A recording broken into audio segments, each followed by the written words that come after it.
pagi. Saat ini saya ingin menyanyikan satu buah lagu. Amazing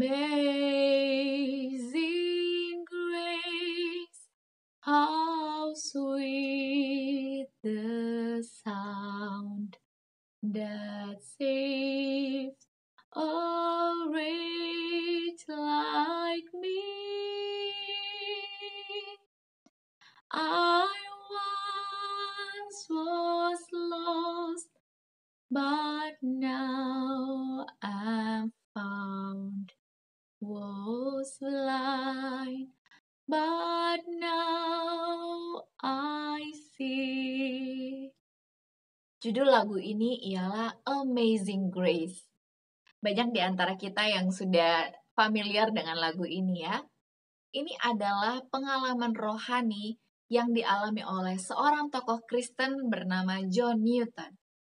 Jadi latar belakang dari John Newton ini, ketika ia masih anak-anak, ia biasa bersama dengan ibunya. Ibunya adalah seorang Kristen yang baik, yang saleh, yang senantiasa mengajari John Newton mengenai isi Alkitab.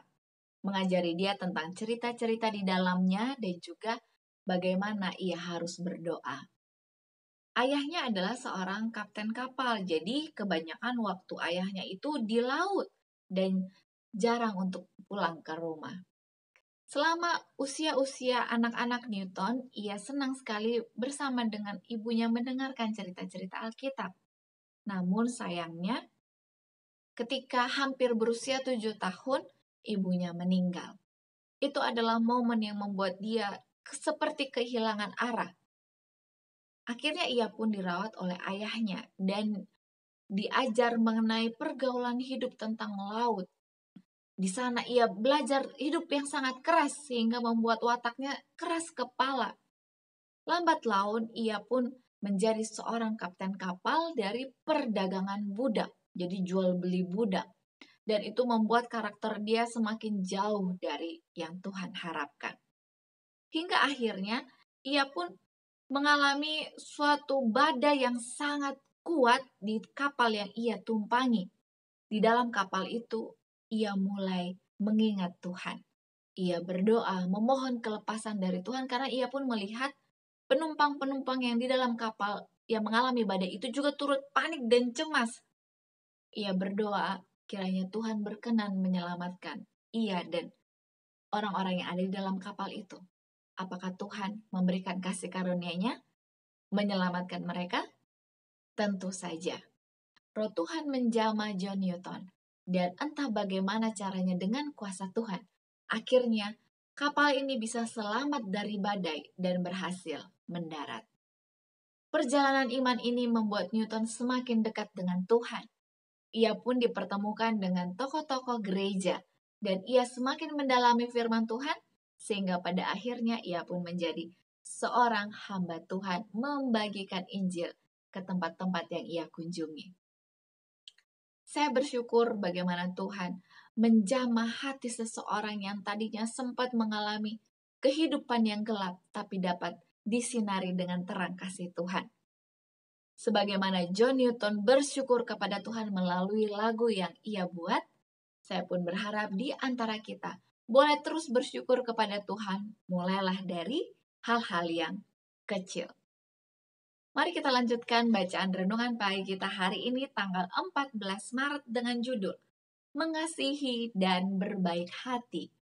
Ayat intinya tertulis di Ibrani 13 ayat 1. Peliharalah kasih persaudaraan. Penjelasannya, tidak ada anggota keluarga yang dapat mengurung dirinya di dalam dirinya sendiri.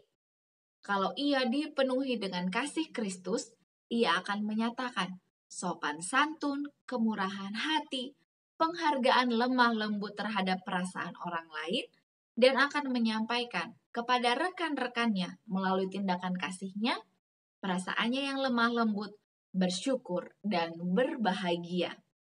Akan dinyatakan bahwa ia sedang hidup untuk Yesus, dan setiap hari memperoleh pelajaran di kakinya, menerima terangnya, dan damai sejahteranya. Usaha mempertumbuhkan kepantasan hidup yang paling teliti pun tidaklah cukup untuk menghalangi segala kecerewetan, pertimbangan yang kasar, dan perkataan yang tidak pantas. Kehalusan yang benar tidak akan pernah dinyatakan selama diri dianggap sebagai tujuan yang tertinggi. Kasih mesti berdiam di dalam hati. Seorang Kristen yang seksama menarik segala pendorong tindakannya dari kasih hatinya yang dalam bagi Tuhannya. Mulai dari akar-akar kasih sayangnya bagi Kristus, mengalirlah suatu perhatian yang tidak mementingkan diri sendiri kepada saudara-saudaranya. Dari segala perkara yang diusahakan, disayangi, dan dipertumbuhkan, tidaklah ada suatu pun yang begitu bernilai sebagai hati yang suci di dalam pemandangan Allah, suatu kelakuan diliputi dengan pengucapan syukur dan damai sejahtera. Kalau keharmonisan kebenaran ilahi dan kasih ada di dalam hati, itu akan bercahaya di dalam perkataan dan perbuatan. Roh kedermawanan yang tulen mesti berdiam di dalam hati. Kasih membagikan kepada pemiliknya anugerah, kepantasan, dan keelokan tingkah laku. Kasih menyinari wajah dan melembutkan suara. Dihaluskannya dan ditinggikannya manusia itu seluruhnya. Dipimpinnya ia ke dalam keharmonisan dengan Allah, karena itu adalah suatu sifat surga. Janganlah biarkan sifat mementingkan diri hidup di dalam hati atau mendapat tempat di dalam rumah tangga. Kalau semua adalah anggota keluarga kerajaan, akan ada kesopanan yang benar dalam kehidupan rumah tangga. Tiap-tiap anggota keluarga itu akan berusaha membuat senang semua anggota keluarga yang lain. Aplikasinya hari ini, mari kita mengasihi, melakukan tindakan kasih, mulai dari lingkungan yang paling kecil yaitu keluarga kita. Karena jika keluarga kita sudah mencerminkan suasana surga, maka setiap anggota keluarga akan dengan sendirinya memancarkan tindakan kasih kepada orang-orang di sekitarnya. Slogan kita, awali hari ini dengan renungan pagi. Beberapa hari yang lalu ketika saya menelpon orang tua saya telepon nomor mami. Tapi waktu saya dengar suara yang angkat papi, jadi saya tanya gimana kabarnya, baik, sehat. Terus mami mana, kok papi yang angkat? Oh, mami lagi pergi Nas, lagi pergi ke tetangga sebelah dari kebun di mana mereka biasa menghabiskan waktu masa pensiun mereka.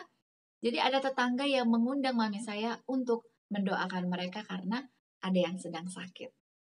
Saya bersyukur bagaimana doa itu dapat menjamah banyak orang, mendapatkan perhatian dan kasih sayang. Berharap agar kuasa Tuhan menjadi bagian setiap orang yang didoakan. Tentunya saya percaya Anda pun sudah mengalami kuasa doa. Untuk itu, teruslah bertekun di dalam doa. Dan jika ada di antara Anda yang ingin turut menyampaikan pokok-pokok doa, Anda dapat menuliskannya di kolom komentar di bawah ini. Terima kasih banyak, kita akan lanjutkan bacaan renungan pagi kita esok hari. Sampai jumpa, salam sehat, Tuhan memberkati.